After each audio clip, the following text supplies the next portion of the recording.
لە پرۆژە یاسای بودجەی ئەم ساڵی عێراقدا لە 2 مادە و 9 بڕگە و 4 خاڵدا پابەندی و شایستەکانی هەرێم باسییان لێوە کراوە.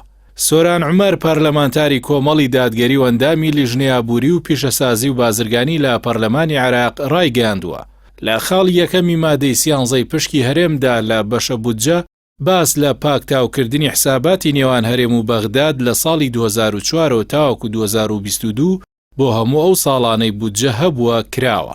حکوومەتی هەرێم پابند کراوە بۆی ڕۆژانە 400,000 بەرمیل نەوت هەناردە بکات.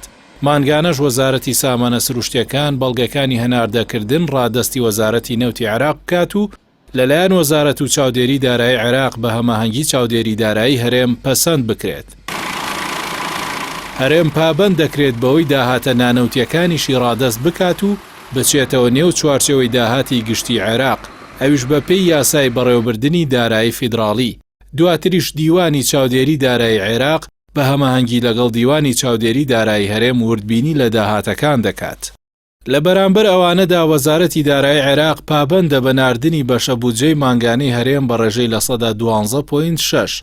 بۆ ئەو مەبەستەش وەزارەتی دارایی هەرێم بودجەی پێداچوونەوەی مانگانە پێشکەش باژمێریاری وەزارەتی دارایی عێراق دەکات و دوایەوەی دیوانی چاودێری دارایی عێراق وردبینی داهاتی نەوتی و نانەوتی و پاکتاوی حساباتی هەردوو لا دەکات لە ناو حساباتی مانگانەی دەوڵەتی عێراق جێی دەکرێتەوە.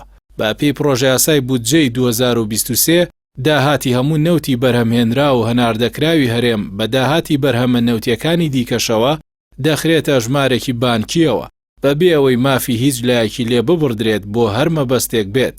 تەنهاش سەرۆگۆزیرانی هەرێم یان ئەو کەسەی ئەو ڕای دەسپێرێت مافی هەیە پارە لەوە ژمارە دەربکات. ئەژمارەکەش لە ژێر چاودێری حکوومەتی عێراقدا دەبێت.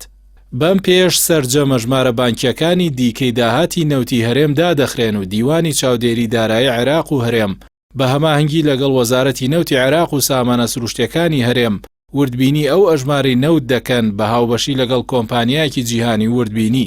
بۆ وردبینی و چاودێری تەواوی پرۆسەکانی گرێبەست و ناردن و مافی کۆمپانیەکان لە دەرهێنان و گواستنەوەی نەوت کە هەموو جوڵەیەکی هاتن و ڕۆیشتنی هەژمارە بانکیەکە لەلایەنە و کۆمپانیایەوە وردبینی دەکرێت و راپۆرتی وەرزی پێشکەشی چاودێری دارایی عێراق دەکرێت. جگەلەوەی راپۆرتی 6 مانگە و ساڵانەی وەزارەتی دارایی هەرێم و ئەو کۆمپانیا نێودەوڵەتیە پێشکەش بە وەزارەتی دارایی عێراق دەکرێت.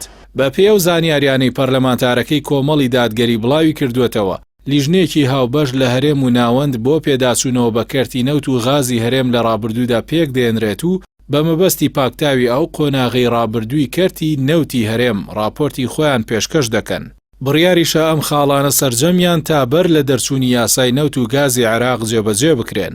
هاوکات لیژنێکی هاوبەش لە نێوان هەرێم و بەغدا پێک دێنرێت تا هەر ناکۆکێک لەسەر ماف و شایستە و پابەندیەکان لە یاسای بودجەدا دروست بوو لە ماوەی 30 ڕۆژدا راپۆرتی خۆی بۆ سەرۆگۆزیرانی عێراق بەرز بکاتەوە و ئەویش بڕیاری پێویستی لەبارەوە بدات.